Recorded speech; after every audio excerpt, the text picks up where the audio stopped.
अभी 3 दिन पहले एक बच्ची ने प्रश्न किया था, उस समय मैं बात कर नहीं पाया।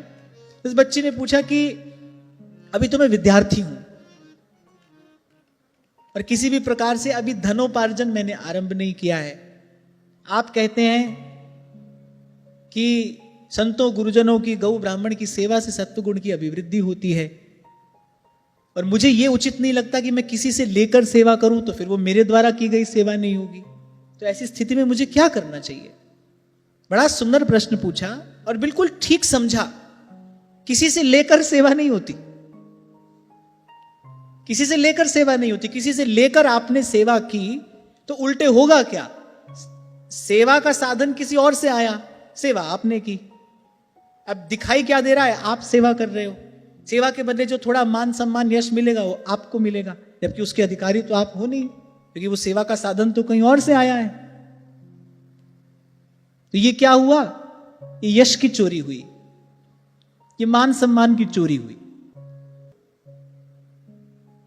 तो छोटी सी बच्ची पर बड़ी अच्छी बात पकड़ी कि अगर मैं किसी और से धन लेकर सेवा करूंगी तो वो मेरी सेवा नहीं होगी। बिल्कुल ठीक सोचा है आपने, पर यह कहां लिखा है और यह किसने कहा है कि सेवा केवल धन से ही हो सकती है? ये तो कोई आवश्यक नहीं है। सेवा के लिए धन ही चाहिए। सेवा के लिए धन नहीं बेटा, सेवा के लिए मन चाहिए।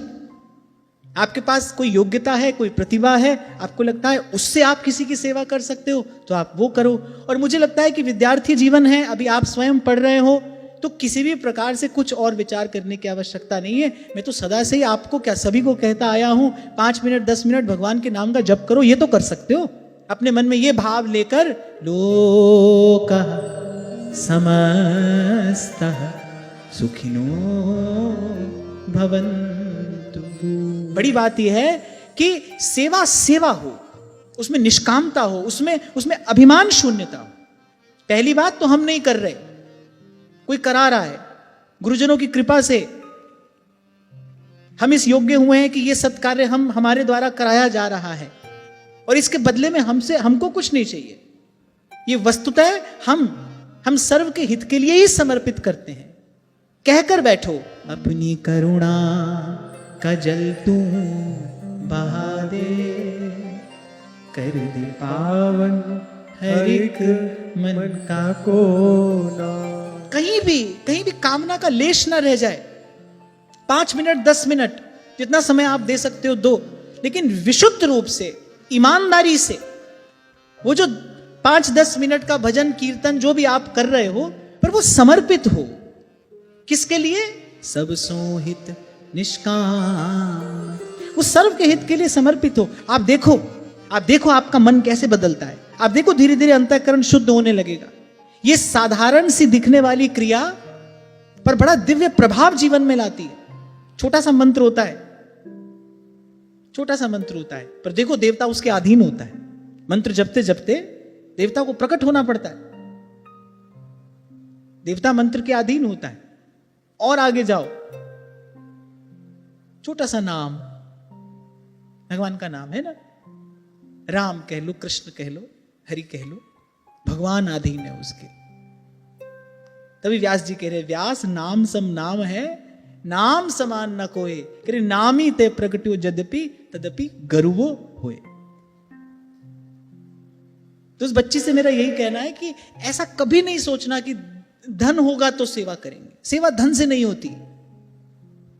और मुझे तो लगता है कि सब प्रकार की सेवाओं में केवल धन से की गई सेवा सबसे साधारण है। जो केवल धन से की जाती है वो सेवा सबसे साधारण है। बल्कि धन से की जाने वाली सेवा तो बड़ी देर से शुद्ध करेगी।